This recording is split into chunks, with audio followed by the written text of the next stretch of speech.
Hello and welcome to today's video. So this time we'll be working our way through some more vintage Penguin books, but this time all the books we're going to be seeing are reprints. So without further ado, sit back, relax, and let's get to it.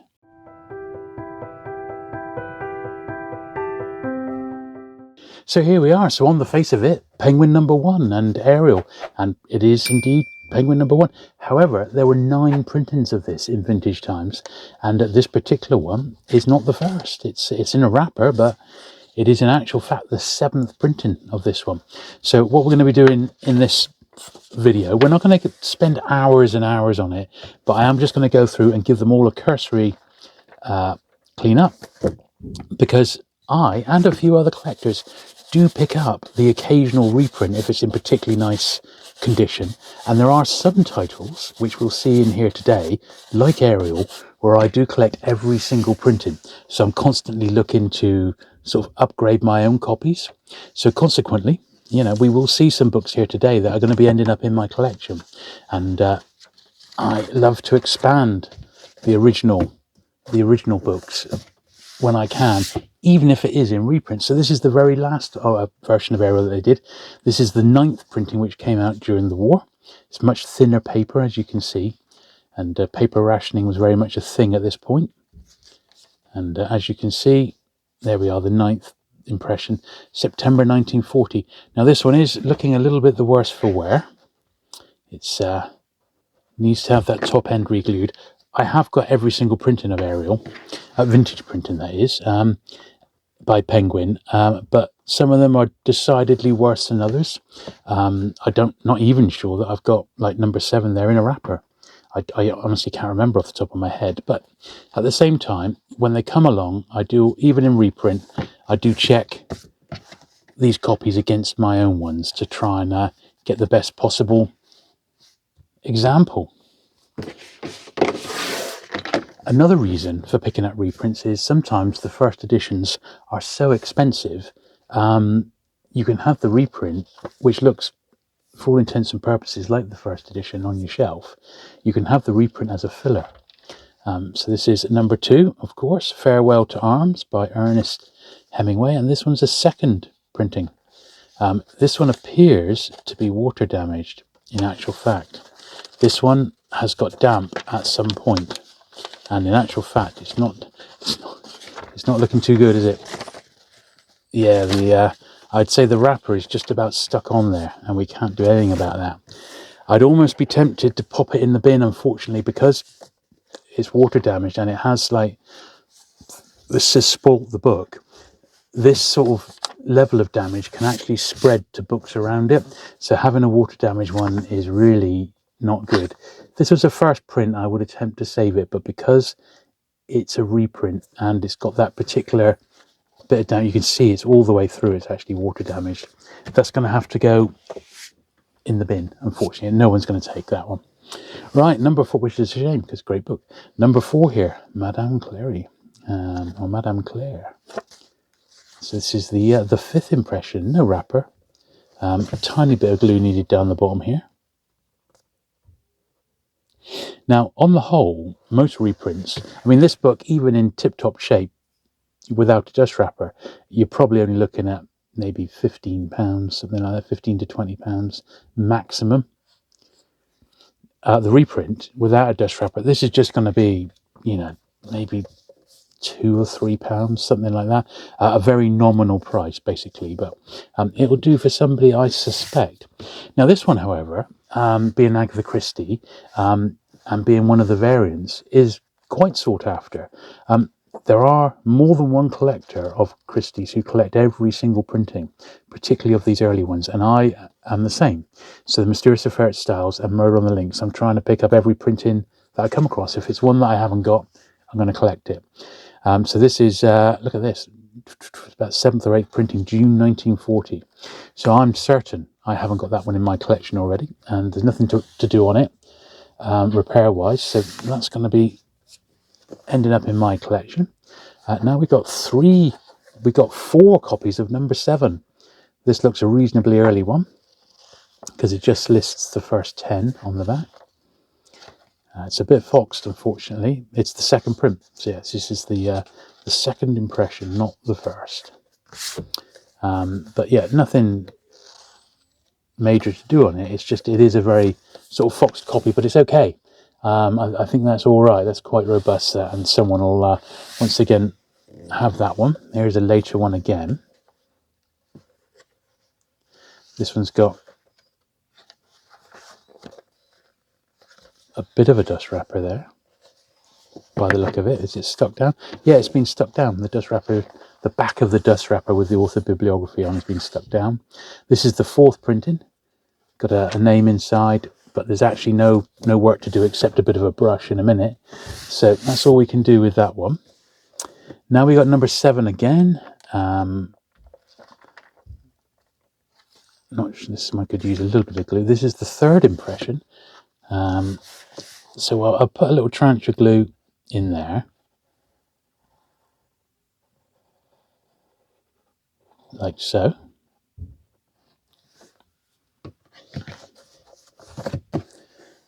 Just to seal that down. Once again, I'm going to be knocking these out at like £2 to £3 a book. These reprints, because that's sort of what they're worth, you know. I mean, they really are. You see people online and they try and sell reprints for ridiculous money, and I think, what planet are they on? This is a 6th impression. I think, what actual planet are they on where they think they can get away with charging that, you know? Number 9 here, Gone to Earth. But I have to be strict, and like the Hemingway there, it's just not worth it.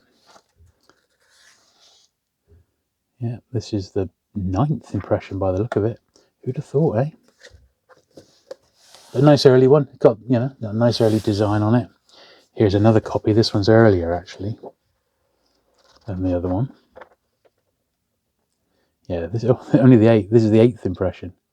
But once again, nothing to actually do on it. I'm going to put that underneath, so I've got, when I get to catalogue these, I'll have them in rough order. So number 15, it's got elements of a dust wrapper here. That's the back author flap, and there's the first flap. Underneath, a reasonably bright copy, that one.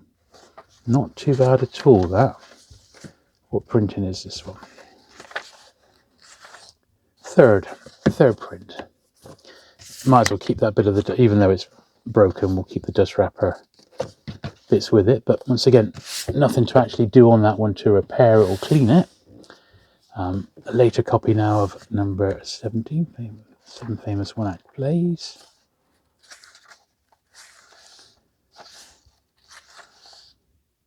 Second impression, June 1938. 28, The Owl's House. See, this is quite nice, in a nice wrapper.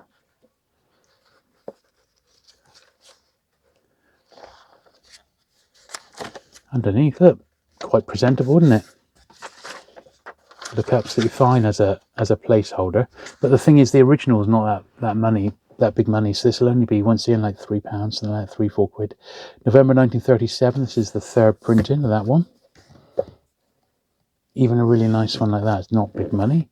Margaret Asquith, number 29.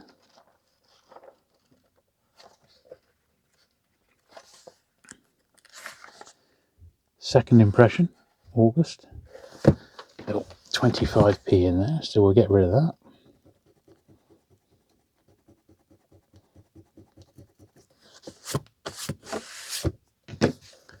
There we are. Apart from that, he's all right, isn't it?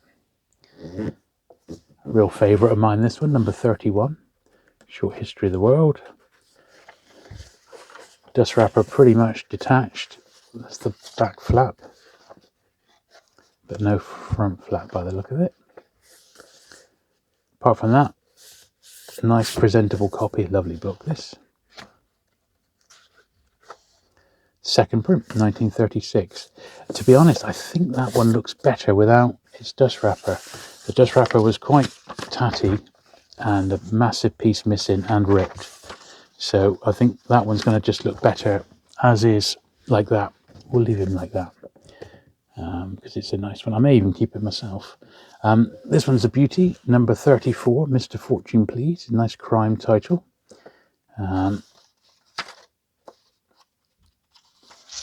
Once again, struggling a little bit on the dust wrapper, but it is all there. And underneath, very sharp.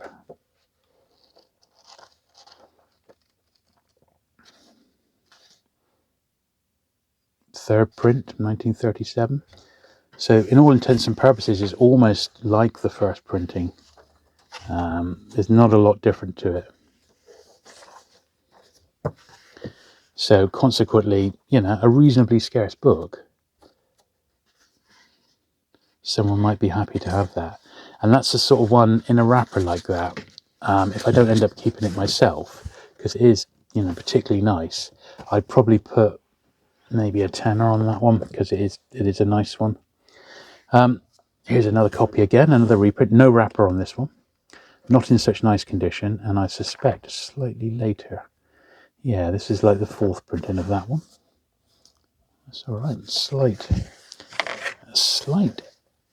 top. Is the cover coming out? Yeah, it's actually coming away there. So a slight tear at the top there, but nothing too serious. All right, a safety match. Ian Hay.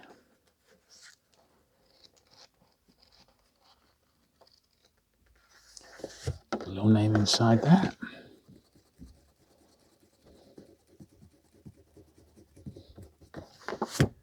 Which we can easily get out.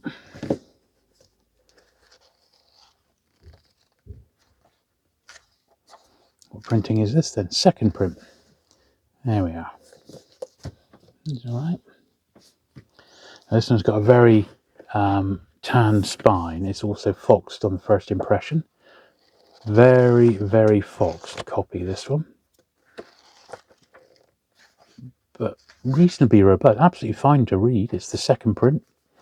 And it's got a 3 or 30p on the front cover there.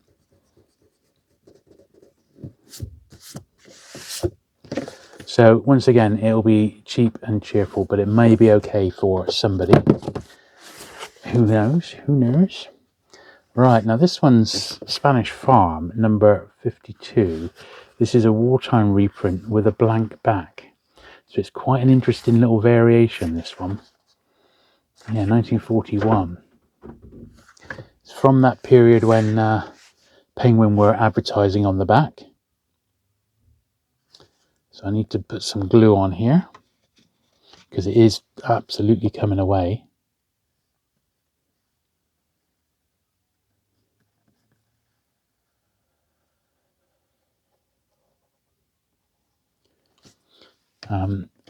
There are people, including me, who collect the ones with blank backs on, but I've only sort of started doing it with first editions with blank backs rather than reprints. Ultimately, it's all going to be about space. But when you have run out of main series books to collect, it's something quite fun. And the little variations can usually be picked up for next to nothing. So if I was going to sell this book, I'd probably only put like £2 on it, if that. So for the sake of that, I think I might as well just keep it. A couple more in this stack. We've got I Am Jonathan Scrivener, number 54. Now this one's also in a dust wrapper, which I imagine has looked after the book all right. A bit of foxing, as is usual with these things. This one's turned over, so we'll put that back the right way. And then it is a second print. So that was the second time that was printed. And the last one in this little stack is number 57, The Black Diamond, also in a wrapper. Francis Brett Young.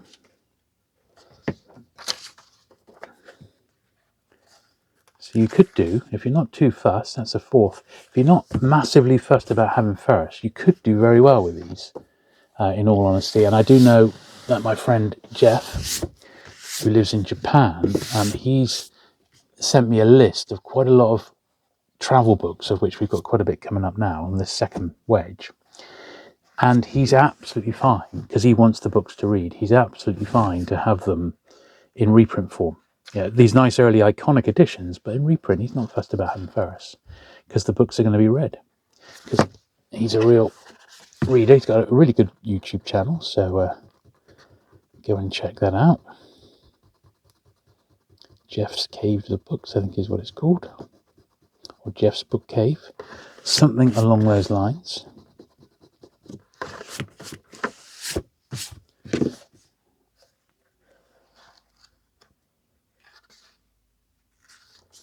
There we are. So that's a 1, 2, 3, 4, 5. That's a 6th print of that. Quite nice there. Here's another copy. Bit of a dusty spine for number 60. Foxed. And it's the 1, 2, 3, 4, 5, 6, 7th print. There we are. It's the very next one. Right, this one I'll probably end up keeping because it's a nice robust copy of Mysterious Affair at Styles. This was after it was renumbered as number 61, because first of all it was number 6, then it was withdrawn, and then it was renumbered. So what printing is this one then? 1, 2, 3, 4, the 6th print, this one. I'm pretty sure I haven't got it, but I keep them all, so we'll see. As I said, I do keep all the Christies in all printings of these particular ones. Missing Moneylender, 61. I hear this is quite a scarce book to find in any printing, this particular one.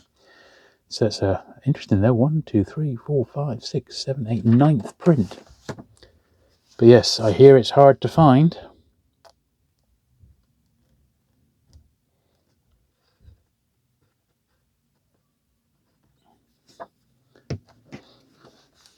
And I believe it's also out of print. You can't get this today, at the moment anyway.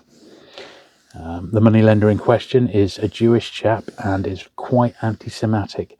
And I think that may be why it's not readily available. Just from what I understand. There we are. But there is a copy if someone wants it.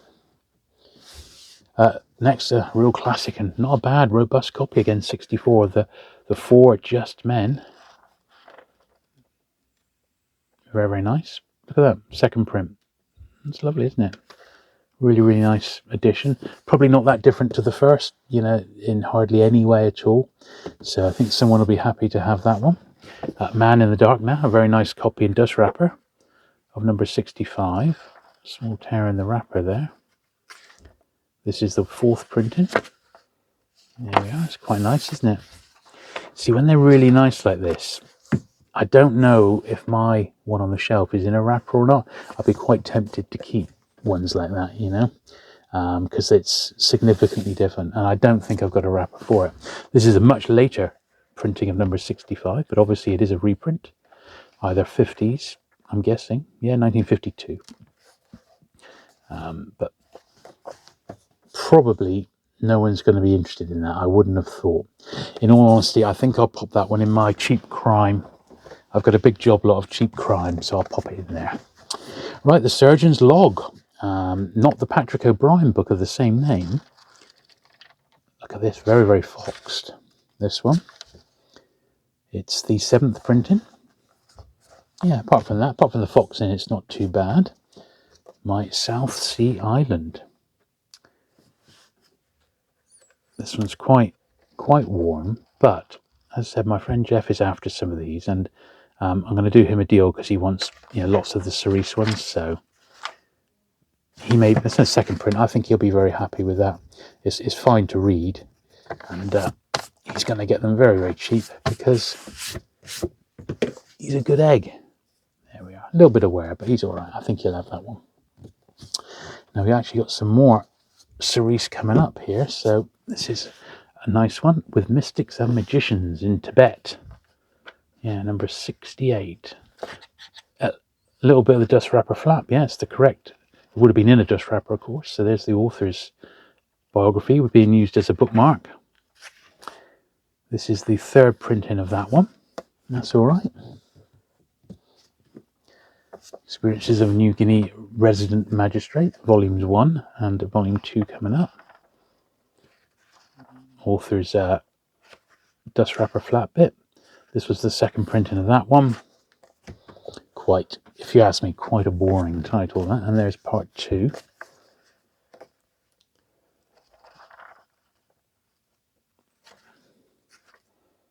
Yep, second print. Right, Grey Wolf, number 77.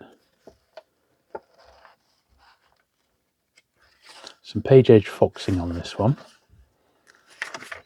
In fact, you could say quite heavy foxing. It's a fourth print, but I still think that's okay. I mean, it's presentable, and it'll be a filler for somebody on their shelves, as long as it's not too expensive. 82 here, Undertones of War. You got to remember these books are 90 years old now in a lot of cases. Second print. Yeah. So a lot of these don't actually need too much doing to them. The odd price coming out, but not loads of work. Here's another copy of 82. A little bit of gluing required there in a moment. Oh, and on the spine there, look at that. Yeah, that's just come away. So we'll re-glue that in a minute. Yeah, it's just hanging in.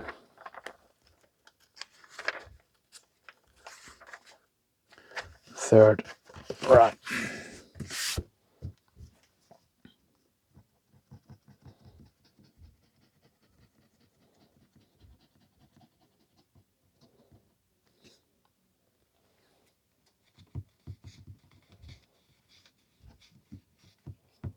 There we are.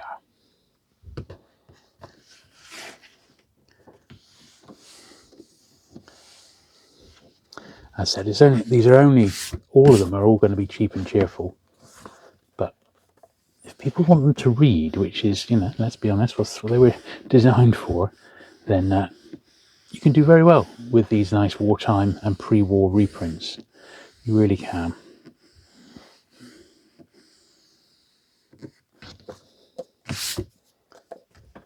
There we go. Right, number 85 here, so Ismbruss at the Ford.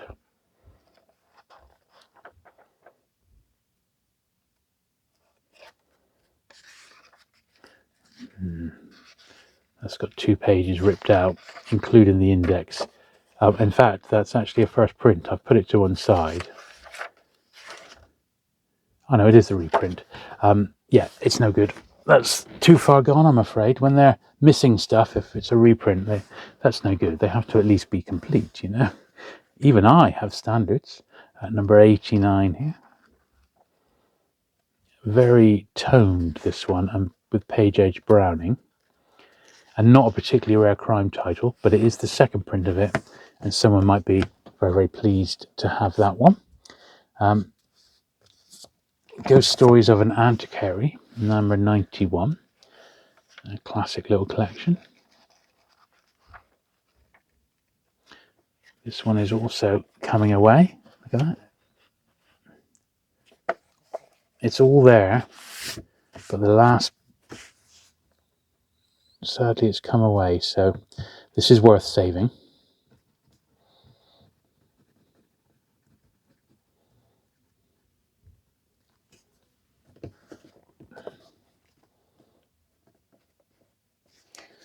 There we are.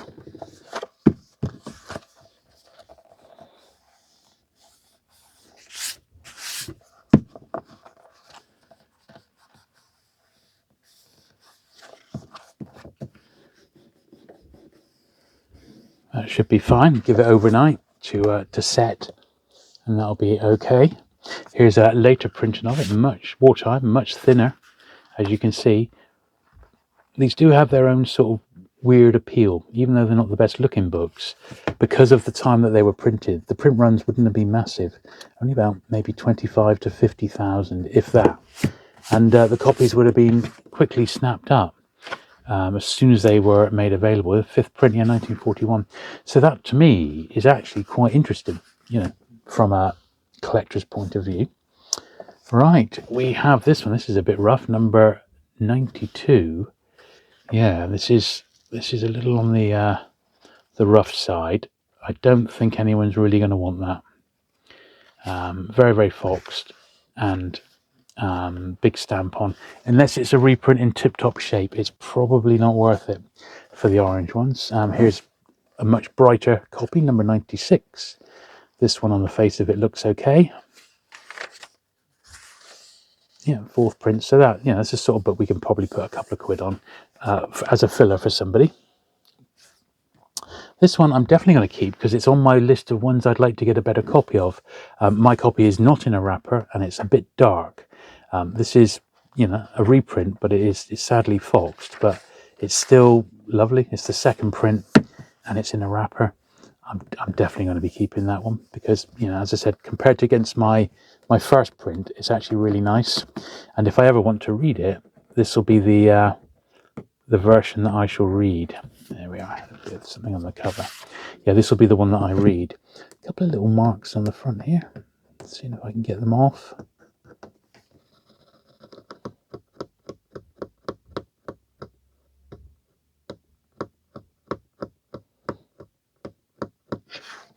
Not quite sure what that is. Just catching it with my nail.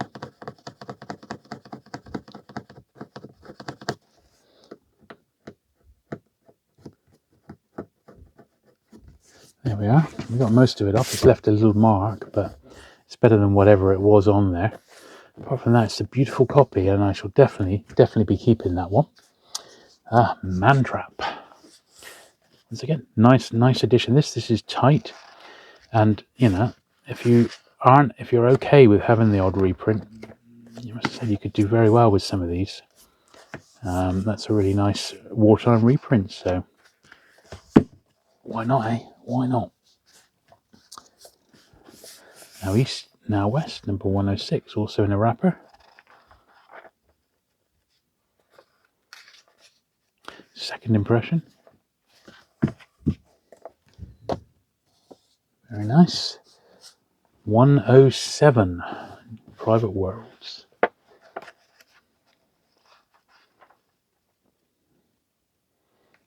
(1942), this one. And you can tell because it's much thinner, isn't it? And we'll just do one more and then we'll take a break, which is The Secret of the Sahara, 113, another nice early travel book. Don't think that's doing any purpose at all, that really. And the second print there. There we are. Cool. Right, I'm going to take a little break there and then we'll be back to do the second half. Okay, so moving into the second half now, we got Penguin 116 on England by Earl Baldwin. Nice-ish copy, this one, in its dust wrapper. I mean, even when these are mint and untouched, you know, as first prints, they're only, you know, maybe £8 to £10. So this one here in its wrapper as a reprint, probably, I don't know, £3 or £4, something like that. 7 famous one-act plays.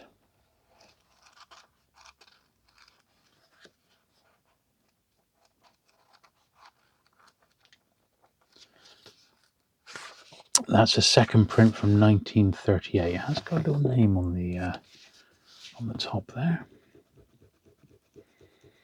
Of course, I just realised we had one of these earlier and it was out of place. I didn't think it was number 17. What sort of penguin man am I? There we are. But yeah, I mean, it's in a wrapper, which is a bit worn in all honesty. And the book is a bit foxed. So, I mean, it's going to be, you could say, dirt cheap and cheerful. But, you know, it is what it is. I mean, I've got rather too many, as you'll see come the end, to warrant taking these to the Penguin Collectors Show. So I'll just offer them out really cheap, and hopefully a few people will snap up a few bargains. Let's see, that's much more presentable, that one. Third print on that one. That's all right. It's, you know, a bit dusty, but we have seen worse. Right, 3 copies of While Rome Burns. Now this is probably the worst one.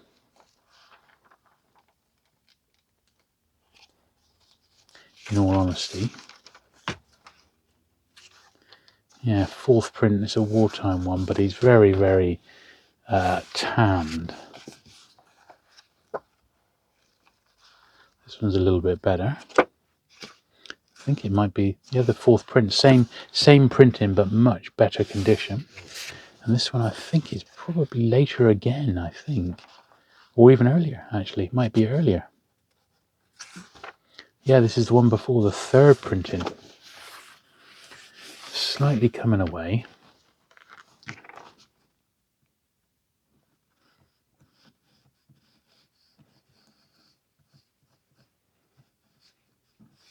But I shall offer these out to my anyone who... I'll do a little list of them, and anyone who wants them at a cheap price as top-ups on their main orders, they can have them. And I'll also offer them to my Patreon and channel members cheap as well. Now, number 130, the weekend book. Things to do at the weekend. It's the third print of that one, volume 2.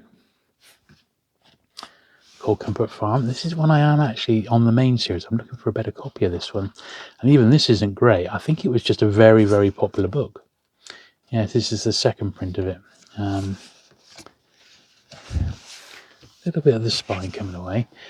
I've never read this. Yeah, it's on the list. It's one of those ones I hear is actually pretty good, supposedly. So it's on the agenda. Let's put it that way.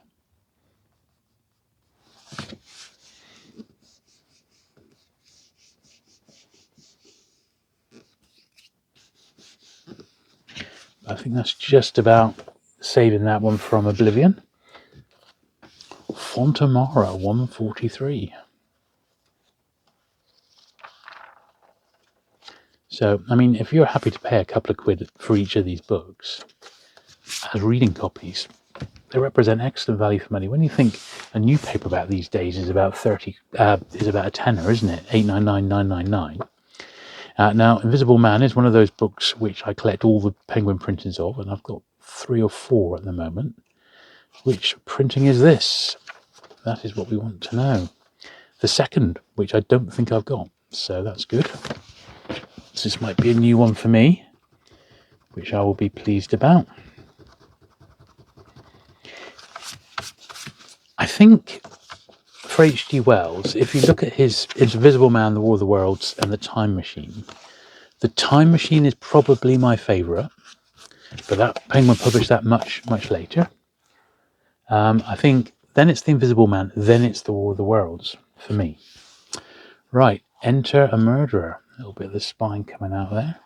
It's a little bit at the top of the spine missing, but this is one of those rare crime ones which someone might be just happy to have as a placeholder, even though it's not that early edition. I think it's a post-war one.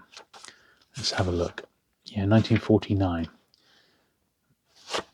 It's got a little name in the front there, Doris. Oh, there we go, Doris.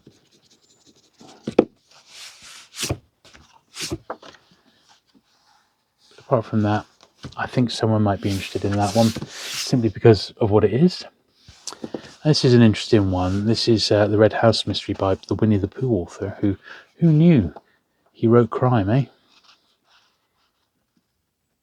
I doubt this was issued with a wrapper. It's June 1940. There he is. Look at that. That's probably quite scarce, you know that. It probably is. The original is not too hard to get hold of. Here's a nice travel one. 168, The House of Exile. I think probably my friend Jeff in Japan is going to end up with this one. He has certainly sent me a list of travel that he wants to read, and not too fussed about having first printings. So in that department, I may be able to oblige.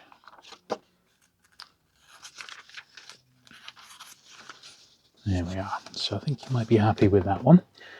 All right, reaching over here with another big wedge. We got The Crescent Moon 172.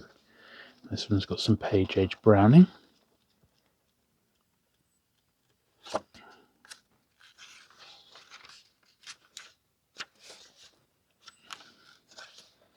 But generally okay. I've got to say these are very, very dusty, so I might, if I can't do it today, I'm going to have to take them outside and do them in the morning, because I don't want all this dust going in the studio. It's just too much. So this one has got that scribbling at the back. the second print. Slightly dark spine. It's borderline, but I'm going to let it go. Right. 183, Flight of the Firecrest. Oh dear, that's come straight away. But I am going to re-glue it because I haven't got another one. And it may be one for Jeff. Maybe.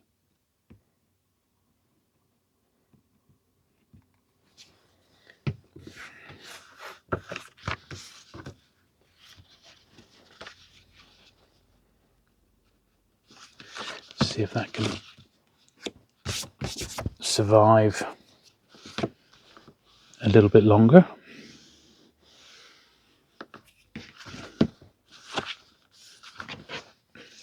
There's a little 10p in there to come out.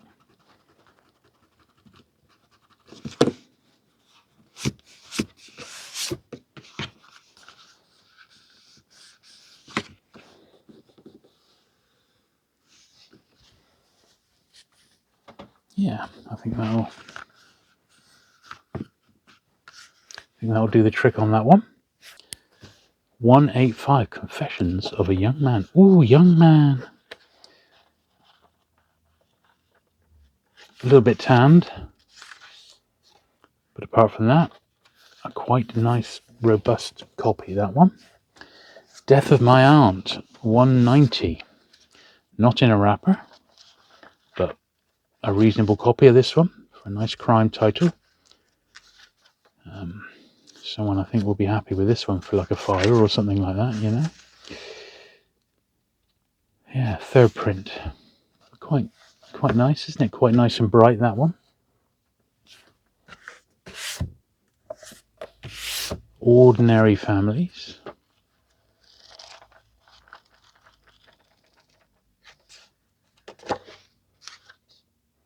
Yep, second. Pretty tasty copy again, not too bad at all. A.A. Milne again, 4 plays, 196.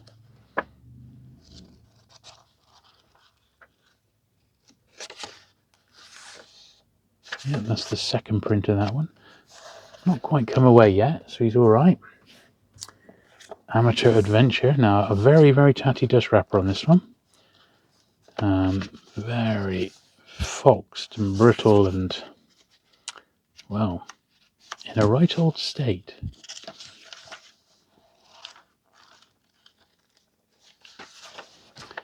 But underneath, he's not too bad, but the actual wrapper itself, I think the book's better off without it. But I'm reluctant to throw it away. It's not rubbish. It is all there. So I'm going to put it back in the wrapper, because we do have another copy, which may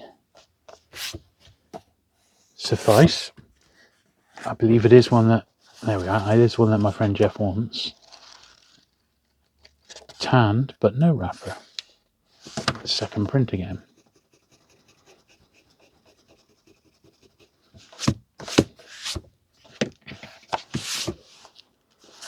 Well, there we are. I think someone will be happy with that. Now this is an interesting one. Yeah, this was one of the ones that's reprinted as a shorty. Definitely will be keeping this one.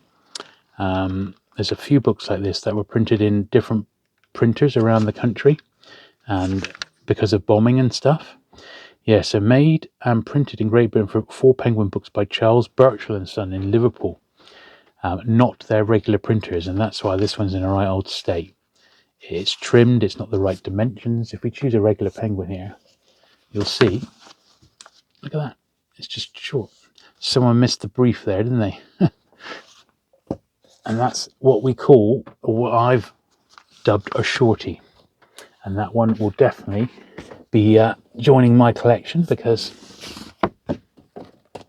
there are a few a bit like that, and I always collect them when I see them.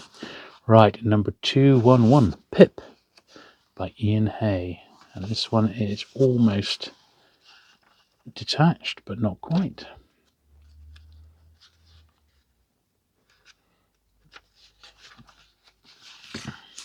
So put a little tranche of glue in there.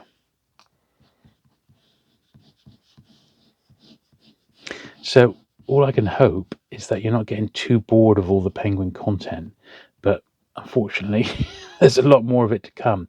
But I will try and mix in other stuff as well. All right, so I've always got other bits from my collection to do. It's just, I'll try and at least every other week is going to have to be Penguin until this collection is clear, and there's an awful lot to do. As you know, I bought 5,000 books recently, so that's a lot of books that need cleaning. And as I clean them up, even if you're not going to see this for a couple of months, I am going to record the process so I can make a video out of it, High table. Plus, I like it as a bit of a permanent record, to be honest. Yeah, this one is, once again, struggling. Wartime reprints. They're nice when they're really top shape. That really does, that attracts me to them. But when they're a bit ropey, well, I'm happy to let them go. Cheap. I remember a friend of mine, back when I first started collecting, he always said to me, I know you only collect first, but if you get nice mint wartime reprints, I'll have more. And I remember sending some off to him that I found, Pelicans and stuff like that. They were mint, but just reprints.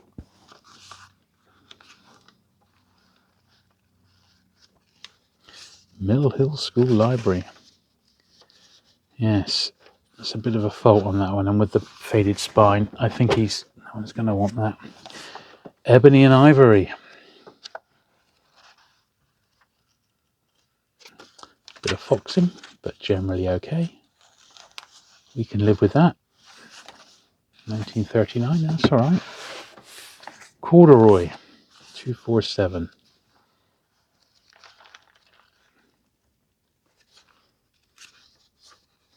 Third printing of that one.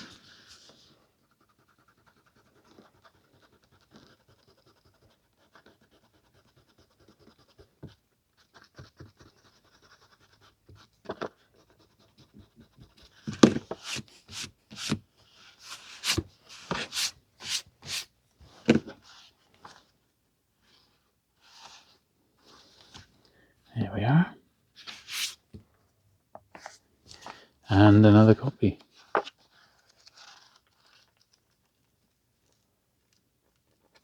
Once again, a bit fox, but we'll allow it. And then a crimey, Poison in Jest, number 250. One of the scarce ones. But nice condition. Yeah, 1946. It's a post-war. It's a post-war one, which we don't mind those. Fate Cannot Harm Me. Now this is a bit warm, so let's see what he's like inside. It's got dust wrapper flaps, which was normal for the time. They dropped full dust wrappers and just in the flaps.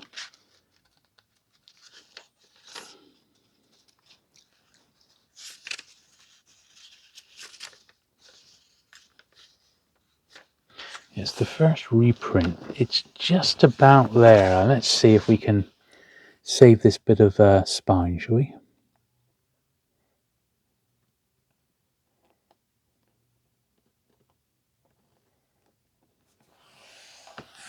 There we are.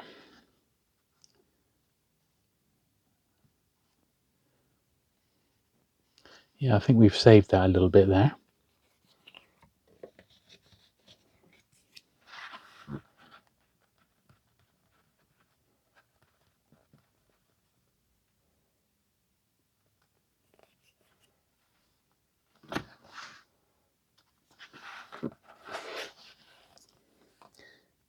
Yeah.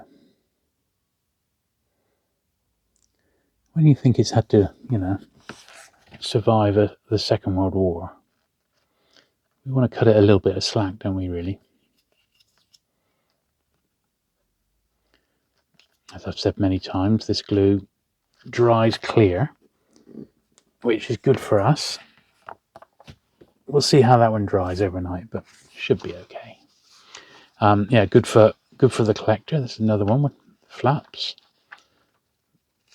One of those problem puzzle books.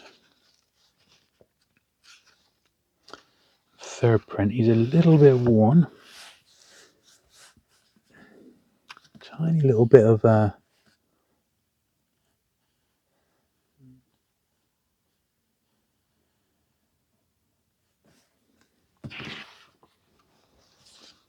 spine coming away, but let's see if that sees it through the night. Is that pencil on the front? Yeah, it is, yeah. I wasn't sure if it was pencil or pen.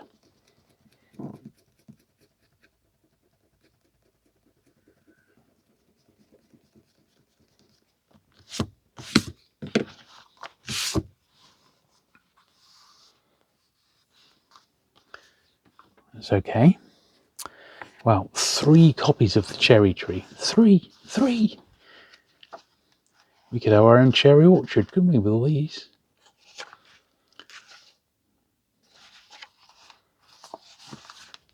Common.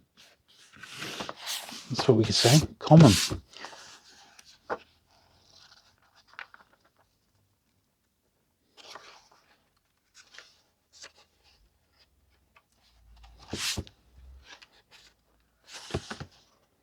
Yeah, I'm not going to bother repairing that. That's absolutely fine, really. And another one. There's a little cutting there. Oh, look, someone's cut that out, that young chap. Digging for victory, no doubt. That's quite nice, that, isn't it?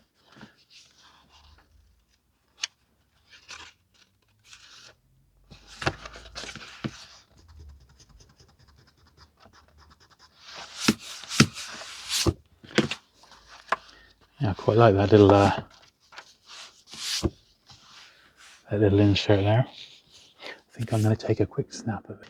Now, this was another one which I actually have quite a tatty copy of this one, and I was really hoping for a nice one in one of the 2 collections that I picked up recently, but sadly it was not to be. So I'm still on the lookout. Really, really droll title, in all honesty, you know, but there you go. There you go.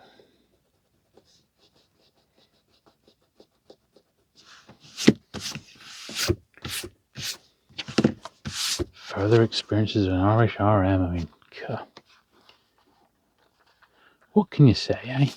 I might end up keeping this one because my first print is so tatty, and this is the second, so there won't be masses of difference between the 2. Uncle Silas. This is a nice copy. I'm wondering if it's a post-war one. I think it probably is. Yeah, 1947. Really nice condition, though. I might save that again because it's so outstanding. It'll be one to read, you know, it'll be a reading copy. Now, this next one I am going to be keeping. It's one of the crossword books, and I didn't know, you know, that any of these were actually reprinted, number 280. So, let's see if there's any crosswords being done. Just a couple, which is usual, but look at that. It's actually a 3rd print. This is a 3rd print of it. Pretty nice condition, you know, all things considered for a crossword book, you know. These are great, and Penguin published about 4 First World War prisoner of war escape stories.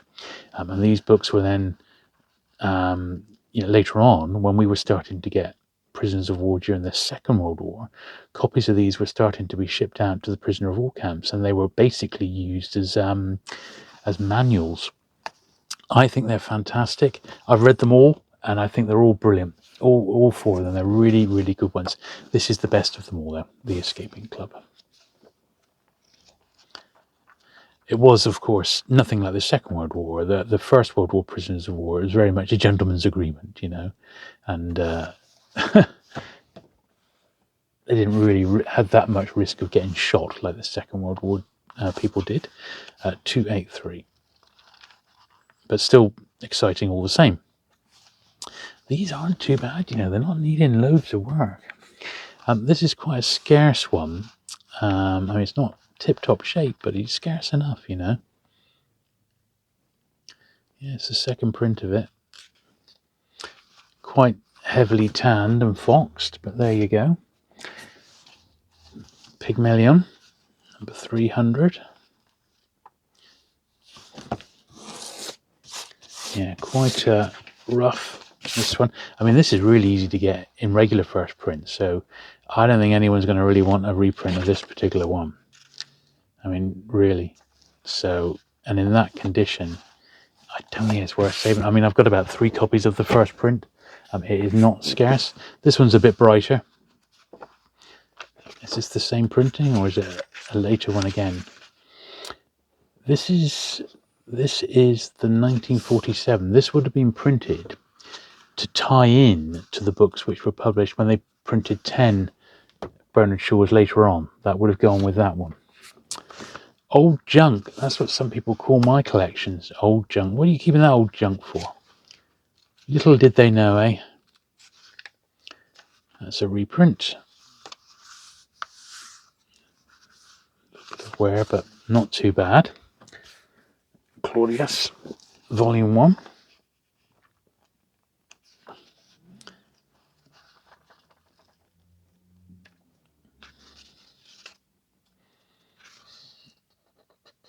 Yeah, this is the second print. There he is, Robert Graves. Reasonably complete copy. They're very scarce to get in nice condition. This is Volume 2, so you could have the whole Claudius saga if you wanted. Now this has got a tiny... Look at that.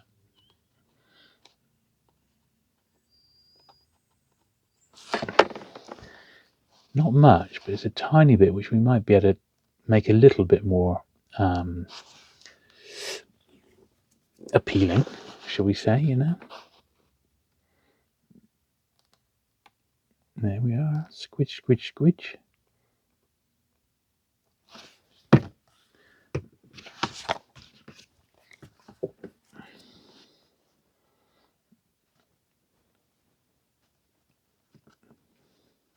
Because that's quite a nice pair if you wanted the original Claudius books, because the originals aren't easy to get. Claudius the God is much, much harder, the 2 parts of that. The next part of the Claudius saga. But I Claudius, well, you know, that's quite a nice way to have them in vintage form, isn't it? Invitation to the Waltz.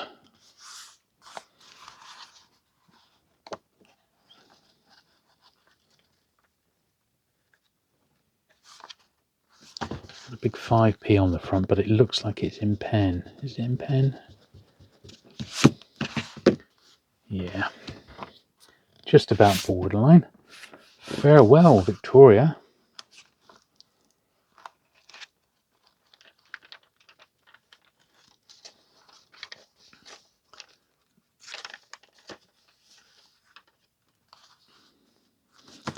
Quite grubby, but we are in the scarce sort of period now, aren't we?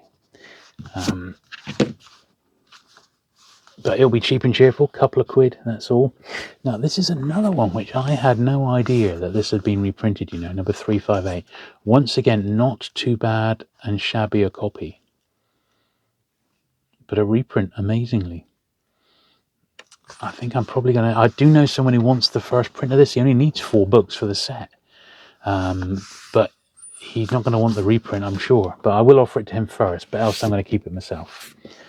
Ballygullen.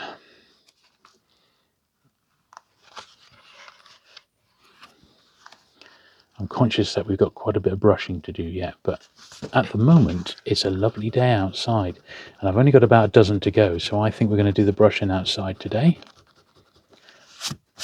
so that I don't fill the studio up with toxic fumes.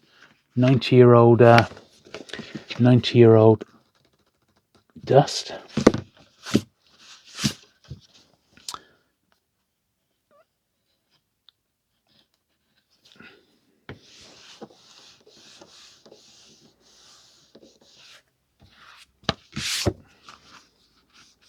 And that'll be a job very well done when we've done these, I'll tell you that.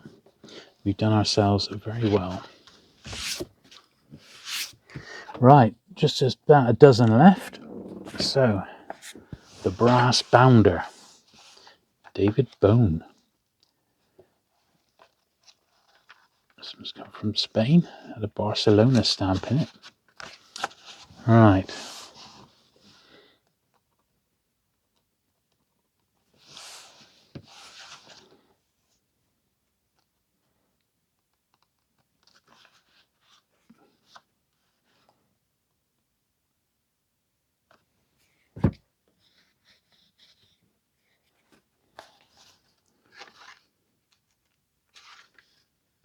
1949. Not sure anyone's going to really want that one. I'm not sure if this is the same one.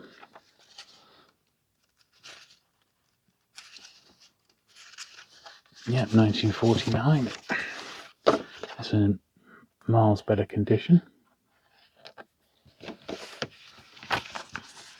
So we will save it.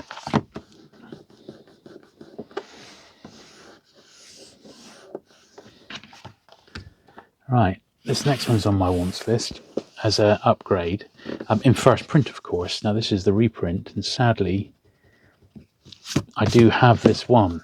I believe it may even be this exact printing. So I've got a better reprint already. So I'll compare it against my own one. This is the third. I think my one is the 1943 one. This post-war one is actually, a really good one to have as a reader, So once again, I think someone will probably have that. Here lies 415.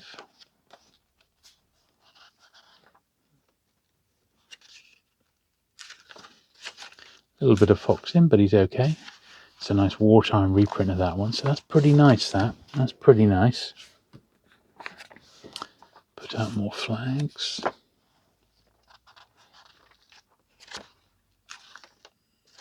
So again, a wartime reprint. And once again, okay, condition-wise. The aerodrome, right.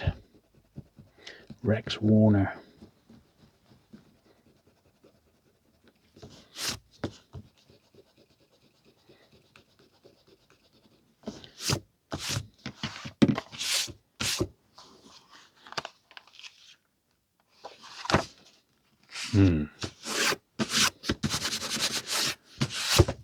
Oh, the spine is completely gone on this one. Oh, and look at this. Look, it's got scribbling on the inside and outside covers. Oh, and a tear. I'm sorry, but it's a reprint. It's not worth saving.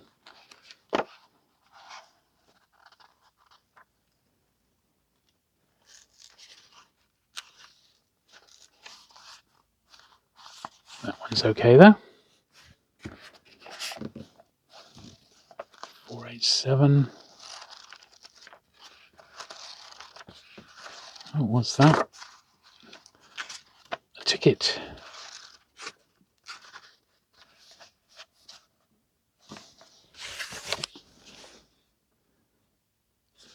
Looks like a cable card, isn't it? Lovely. Just a handful more, and then we'll take a break, and I'll get it set up to do some brushing outside. That's okay, I suppose. Yeah. Trollope 495. Yeah, they're just absolutely dusty as anything, and I don't want to do that in here. I might actually die. So this is the last pre-number 500, but all of these, because they're under 500, they're definitely worth saving.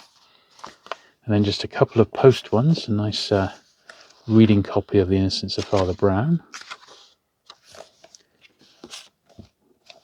A crossword book, once again, always worth saving, even in reprint form.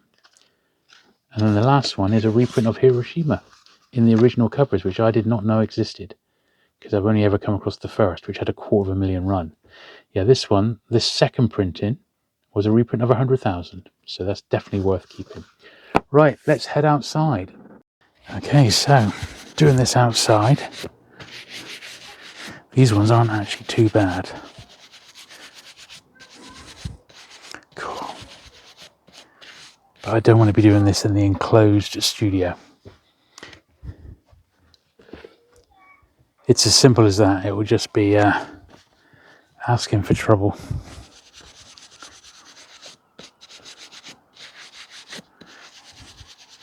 But it's a nice day.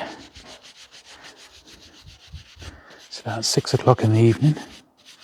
And when I've done these, I can have a nice jacket potato. Just saying. Hashtag jealousy, eh?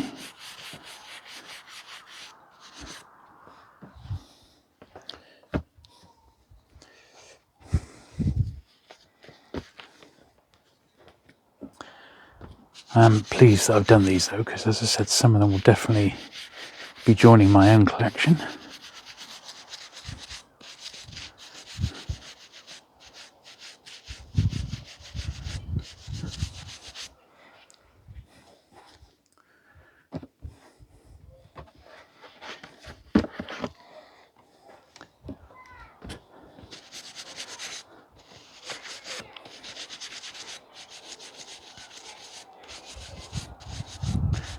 There we are. Of course, the further back we go, the worse the dust is going to be.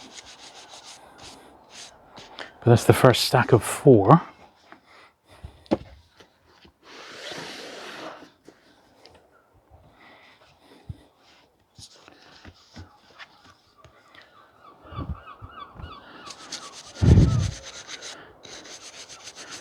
Yes, I'm filming this right early August, and but by the time it actually goes out, it could be September, or maybe even later.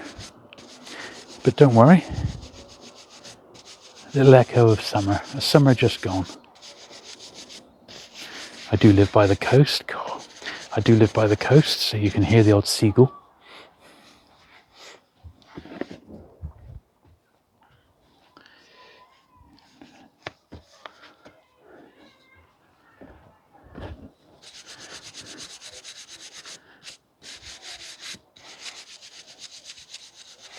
At least when I do it outside, I feel I can give the books a really good brush. You know, I don't. Sometimes in the studio, it's just too much, too enclosed.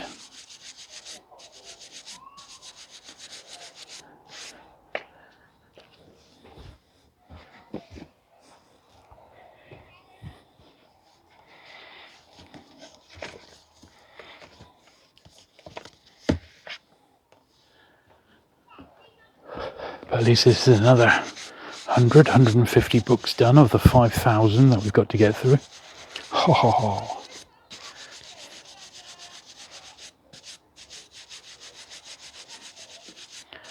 Little plumes of dust coming off them.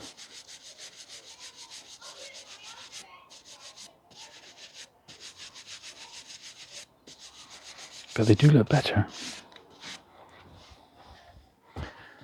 The last bit for the second pile of 4.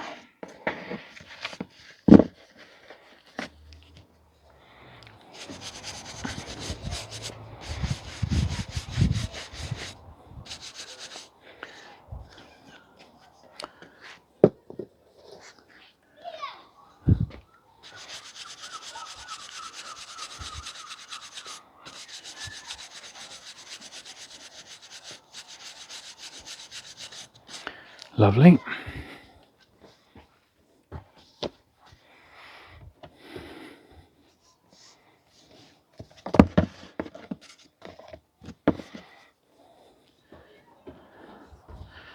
It's nice in this breeze here. The studio is absolutely boiling.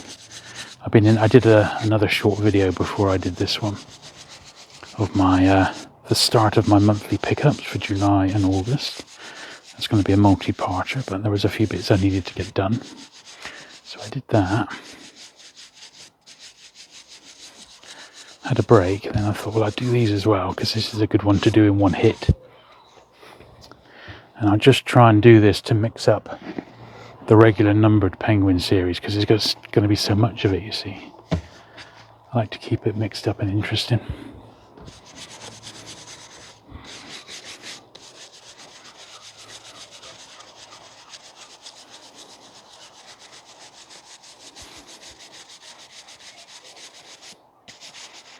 Actually, that batch weren't too bad.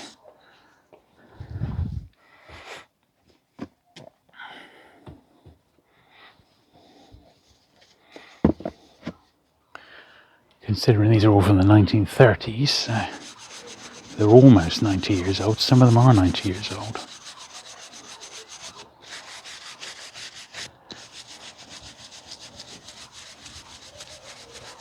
See lots of dust coming off these.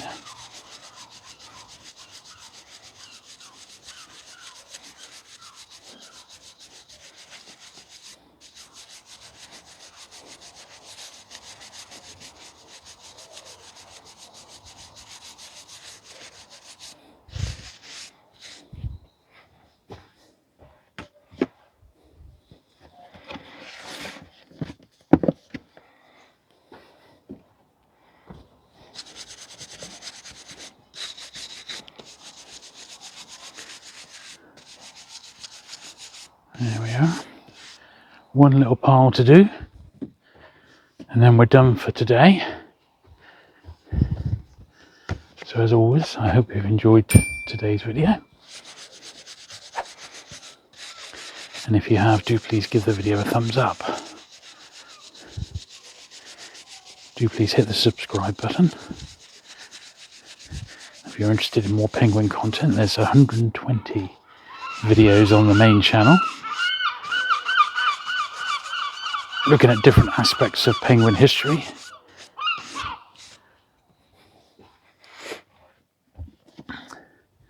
Sounds like the seagulls are very keen to go and have a look.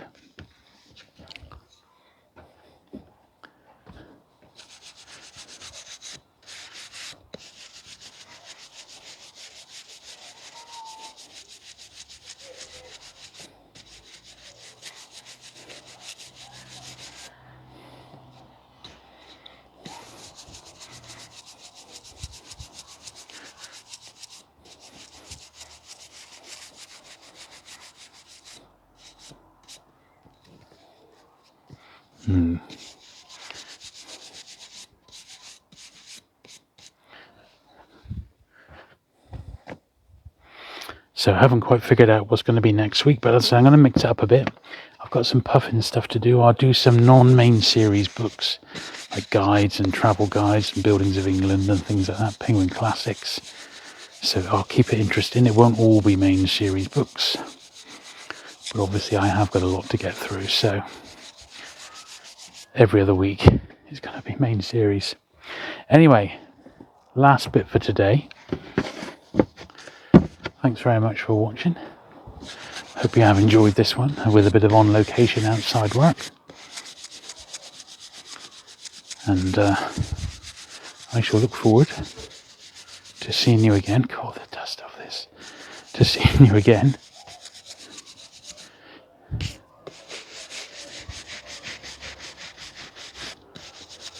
next week.